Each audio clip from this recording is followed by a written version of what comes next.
Hello everyone, welcome back. Today, I have another unboxing for you on the channel. This time it's a multi-tool, not a knife. So, actually this is perfect timing. Found this the other day, as usual with most of my stuff, on a Facebook group. Traded a guy for a knife for it. But it's really good timing for it to arrive today because I was at work. My handle on the inside fell off the door of my truck. And so I had to try to use my multi-tool to get it open.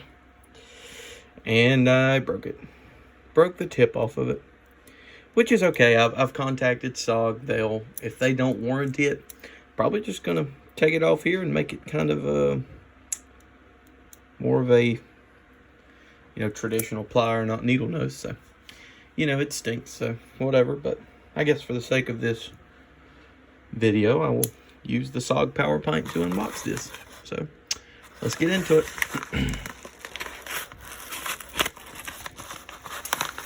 Crack this thing open here.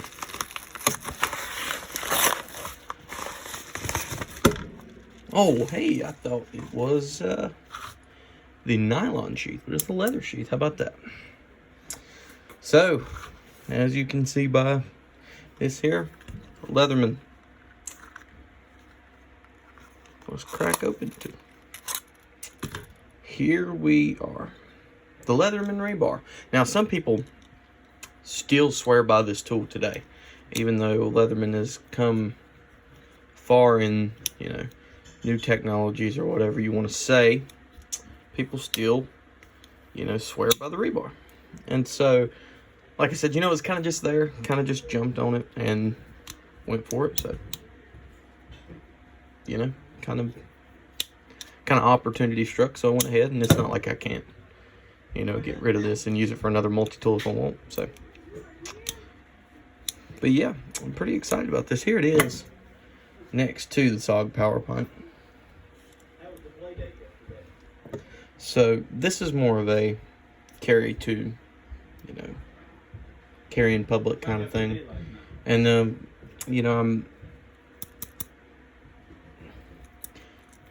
it's smaller, so it's a better form factor. Fits in the pocket better, as you can see, folded up. Quite a bit smaller than the Rebar.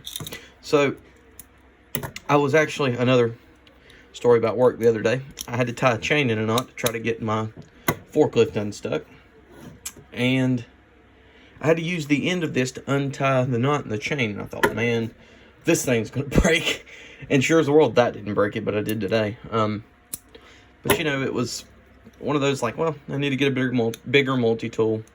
Leatherman's a great brand, USA made, so why not?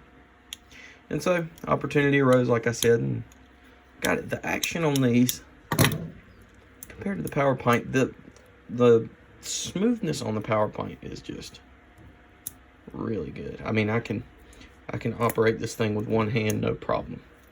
I really like that. But the Rebar, not so much, but it's whatever. So let's take a look at the plier head.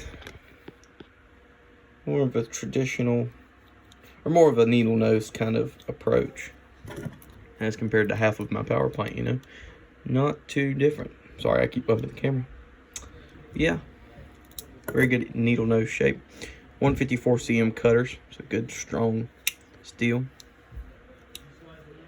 The blade, here's the serrated blade. Because with serrated blade, a can and bottle opener, a saw, and Phillips head. And here's the blade, 420 HC. Here's the file, flathead, the awl, and another flathead. So these tools lock on a lock back here. So all your other tools have to be pressed down for it to lock. But there you go. Now these tools are not accessible from the outside, which is okay. I don't use the tools in these enough for them to have to be, but it is what it is. So there's just a quick unboxing and overview. I guess I'll be back with a full review later on down the road. Here's the sheath I carry on my side now, and it consists of the some kind of pin. Right now it's the O pin, the Olight S1R Baton 2, and the stock power pint. So power pint will be more of a everyday public carry.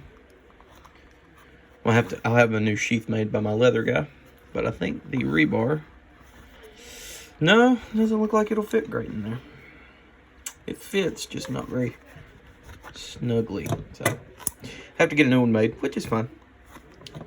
But yeah, I am pretty, well, that might work. I don't know. Pretty excited about it though. Excited to have a full-size multi-tool to try out, see what I can do with it. But yeah, thanks for watching, guys. Hope you enjoyed. If you did, please leave a thumbs up, subscribe if you enjoyed, and God bless.